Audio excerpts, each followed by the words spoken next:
पहाड़ पर स्थित तेमड़ेराय मंदिर में पहाड़ की गुफा पर स्थापित है मूर्तियां।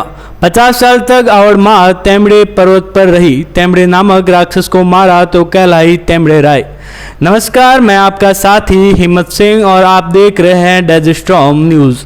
आज हम आपको जैसलमेर की ऐसी देवी के बारे में बताने जा रहे हैं जिन्होंने 191 साल धरती पर सशरीर रहे।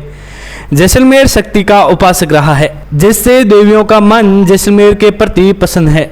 हिंगलाज के स्वरूप के रूप में पूजा होने वाली आवड़ माँ आवड़ सन 1999 में अदृश्य हो गई। इससे पहले वे 191 साल सशरीर धरती पर रही। इतिहास के अनुसार आवड़ का जन्म से लेकर अदृश्य होने तक 13 साल की बालिका के रूप में रही।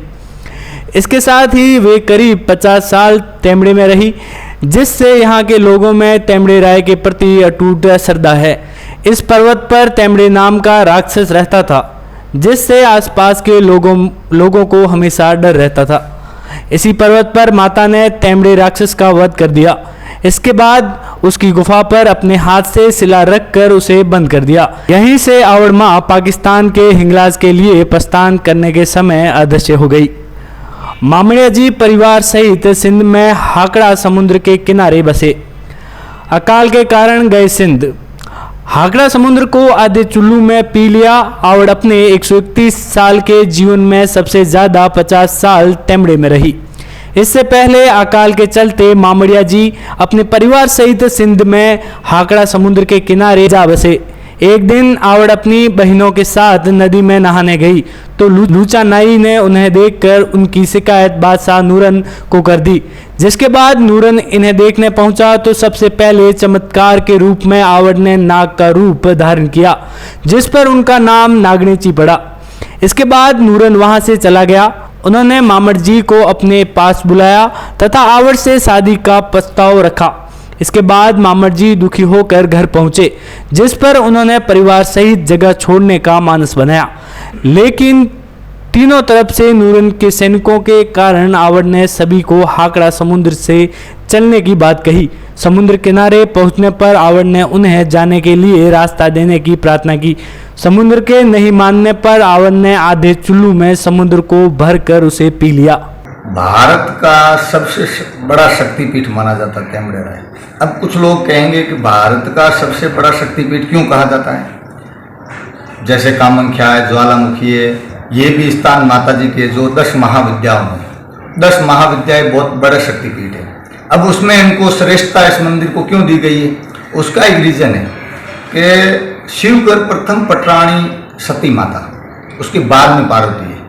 सती जी का यज्ञ कुंड में जब सती के फादर ने जो अब सब बोले शिव जी के बारे में, शिव जी का अनादर किया, उसके बाद में जब सती माता ने यज्ञ कुंड में आहुति देकर अपने आप को शरीर को शांत किया, उस टाइम शिव जी मोहित हो गए थे और मोह में आने के कारण शिव जी ने तांडव शुरू कर दिया था। शिव जी का तांडव होता है तब ये पृथ्वी का विनाश हो जाता है। इसलिए फिर विष्णु भगवान ने सुदर्शन चक्र से अंग खंडित किए थे, उसमें 52 टुकड़े किए गए थे। उनमें प्रथम पीठ जो है वो हिंगलाज, जो आज बलूचिस्तान सिंध में है, पाकिस्तान में। अब हिंगलाज उसी का अवतार है आवड़ जी।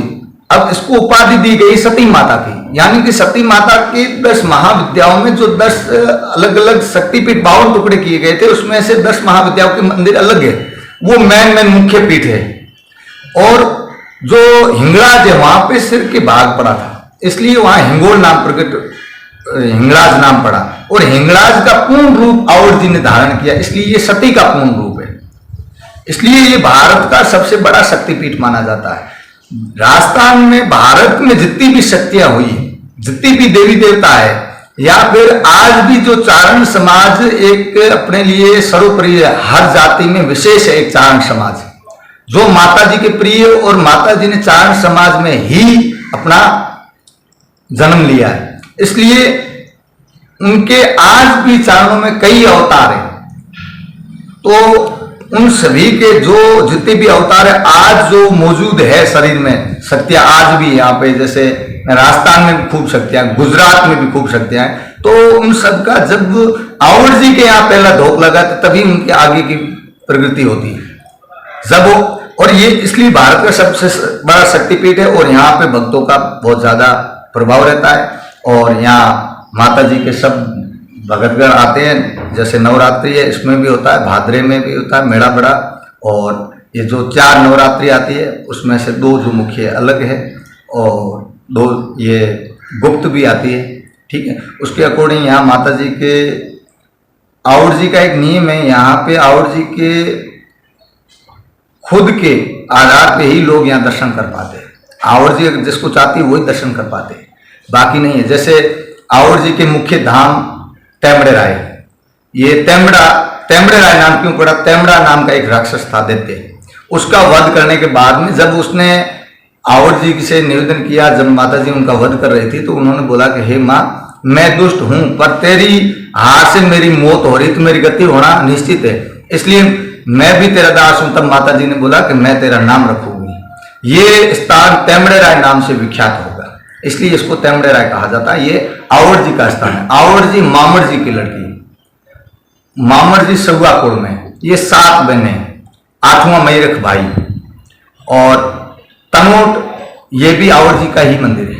घंटिया, पन्नोदर राय, काले डूंगर राय, भादरी राय, देग राय, तेमड़े राय, ये सभी स्थान आउट जी के हैं। अब इन सब में मुख्य है जो आउट जी का ये तेमड़े राय स्थान है, और बाकी सब मंदिर माता जी ने पहले विख्यात कर दिए। ये क्या है कि यहाँ तेमड़े राय में अखाड़ा होता था माता जी का, 9 लाख शक्तियां यहाँ रास रचती थी, तो इस कारण यहाँ पे जो अनंत कोटि के जो भगत होते थे उन्हीं को दर्शन करने का सौभाग्य यहाँ प्राप्त होता था। माता जी उन्हीं को अनुमति देती थी।